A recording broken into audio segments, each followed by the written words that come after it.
Right, so the question and answer for this week, lots of good questions.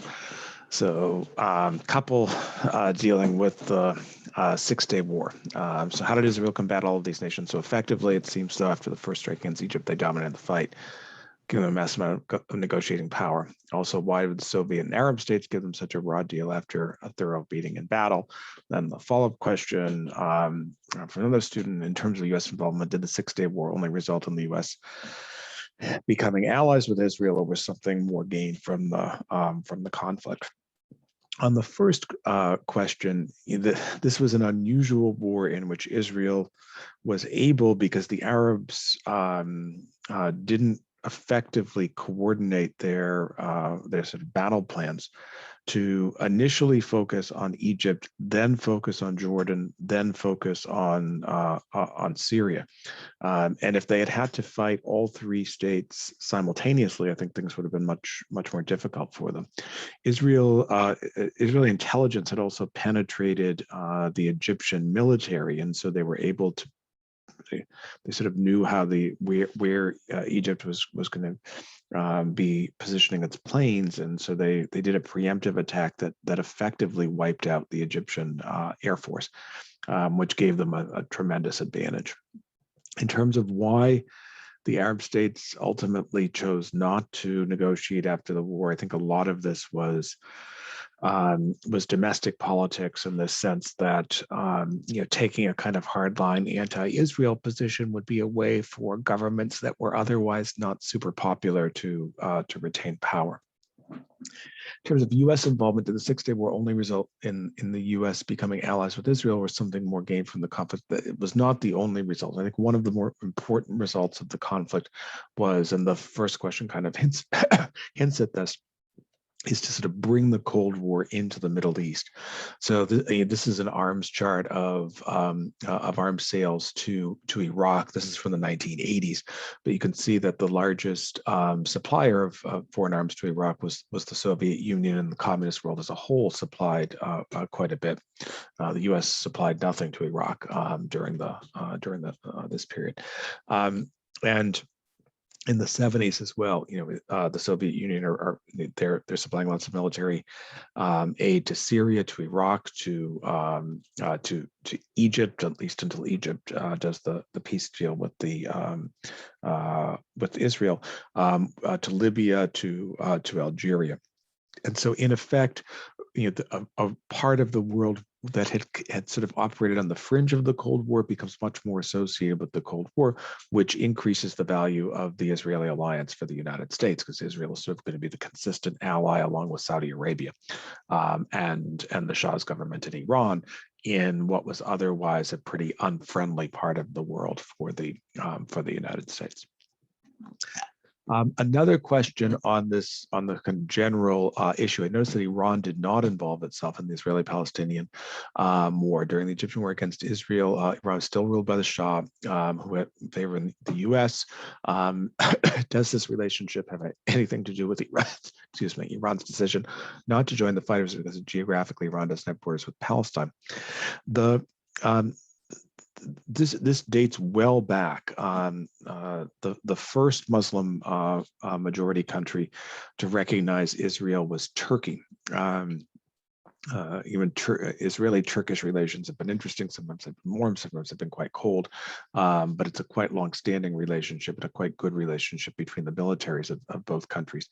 Iran is the second Muslim country to de facto recognize Israel. There never is an official Iranian embassy in Tel Aviv. I mean, Jerusalem is the capital of Israel, but most foreign countries don't recognize Jerusalem, so they put their embassies in Tel Aviv.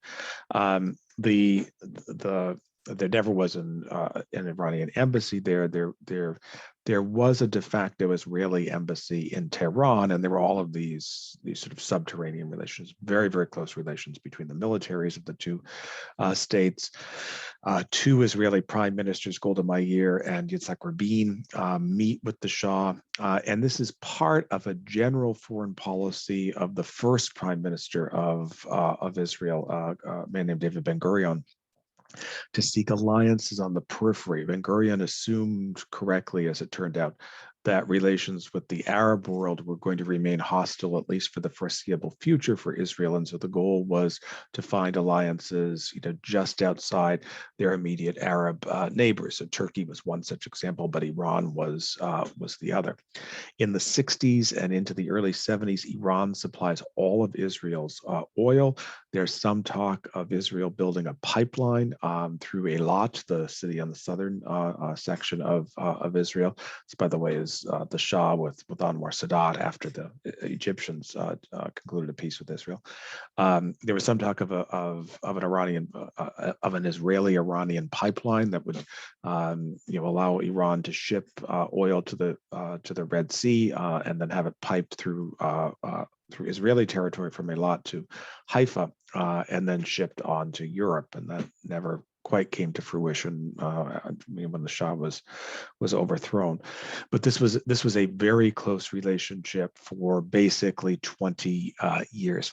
The Israelis did become concerned in the mid 1970s that the situation in Iran seems to was deteriorating very, very quickly, and they seem to have recognized the problems in the Shah's long-term stability far earlier than the U.S. did. One other thing that's important to note here is that in the aftermath of the creation of Israel, basically the Jewish population of the Middle East is wiped out. They're either killed, or there are these awful killings in Iraq, or they're forced to flee to Israel. I mean, the Moroccan Jewish community, the Libyan Jewish community, the Yemeni Jewish community, the remnants of the Iraqi Jewish communities, Jewish community from Syria. The one exception to this in the Middle East is in Iran, where there remained a quite robust Jewish community that helped facilitate the relationship. El Al, the Israeli airline, routinely flew between Ben Gurion Airport and Tehran. So there were cultural and economic ties between the two countries. This, of course, all came to an end after the Iranian Revolution, and the current Iranian government is committed to the destruction of Israel. So it's sort of a 180-degree turn in that respect. Next question, LBJ not releasing the information on Nixon in Vietnam. Isn't this a federal crime? Why not release it? Was it really just about his dislike for the vice president? This is a good question. Yeah, sort of what Nixon was doing was borderline illegal. Nixon did a lot of borderline illegal things. In terms of why LBJ didn't release, this is a photo of him with his final defense secretary, Clark Clifford, a man who had been a Truman advisor, someone who was very, very close to LBJ for a very long time. I think there were a number of reasons that complemented each other. The first is that he had grown quite vexed with his vice president, Hubert Humphrey, who had called for the bombing pause. And there, in Johnson's minds, there was the sense that Humphrey had been disloyal to him. And I do think that was part of it. Part of it is that Johnson, at the end of the day, was a patriot, and he was concerned, not without reason, that if he released this information a few days before the election, that would have the effect of the president seeming to use security material to place a thumb on the scales of the election and tip the contest to his own party. To a certain extent, that's true. On the other hand, he had evidence that the opposition party's campaign was conspiring with a foreign power to undermine U.S. interests. And I think, in retrospect, this is material that should have been released. And people at the end of the day, wanted to vote for Nixon regardless. They should have been able to. But I think Johnson's fear was that releasing it so close to the election that most people wouldn't believe it. They'd think it was a kind of dirty trick against Nixon. And then the last questions. If Johnson's administration saw that the war in Vietnam was not going well, why didn't they focus more on fixing the South Vietnamese government instead of combat and find peace between the two sides? And then the second question, the war in Vietnam was historically well documented with camera crews alongside U.S. soldiers broadcasting the war to American homes. How then could Johnson have told the U.S. public on multiple occasions that the war was going well? And yes, that occurred under Johnson, so it didn't just begin under Nixon. On the first, to a certain extent, Johnson does try this. The problem is that he's stuck. His entire government. He's in office from November of '63 through January of '69. For that entire period, South Vietnam is ruled by a series of military governments. The possibility of fixing them to make them more democratic is it's just not going to happen. I mean, the U.S. believes, not incorrectly, that if there is a free and fair election in South Vietnam, the likely outcome would be a communist victory. So they're not eager for that. In terms of finding peace between the two sides, Johnson is attempting to seek peace from the start. The problem is that the policy he adopts is that he really wants to push for peace only if and when the U.S. has a clear military advantage. Of course, that's of course the problem here, and the U.S. never has that military advantage. In terms of the second question, this is interesting, and I think one of the things to keep in mind here is that this is a period in American history in which the public and in which the media, but especially the public, are simply more trusting of government reassurances than will be the case after Vietnam and Watergate. So if the president says things are going well, that kind of means things must be going well, because of course the president wouldn't lie to the public.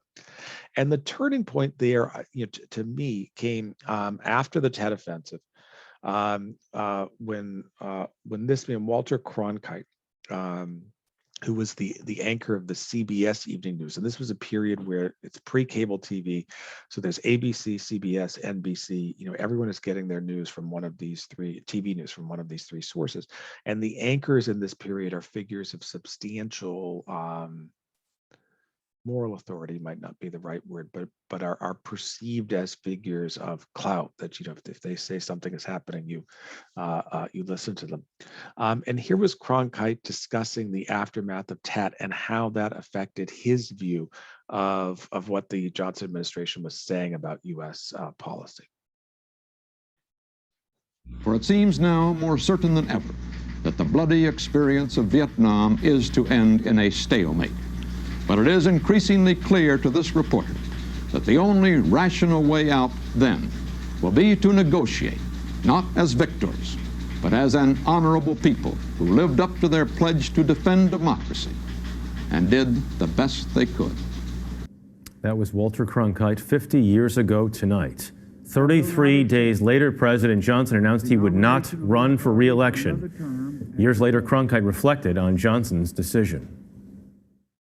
I don't think our broadcast had a principal effect on that, but I think it was a straw on the back of a lot of indications that he was unhappy with the progress of the war and thought he himself ought to get out. And I think Cronkite's remarks here are correct, but in this respect, Cronkite basically ultimately did prove the questioner's statement that this was a war that was somewhat well covered, and so after 1968, people are less inclined to trust what the administration is saying, and this applies to Nixon as well, and are more inclined to trust what they are what they're hearing. So hope everyone is well. That's it for the questions for this week.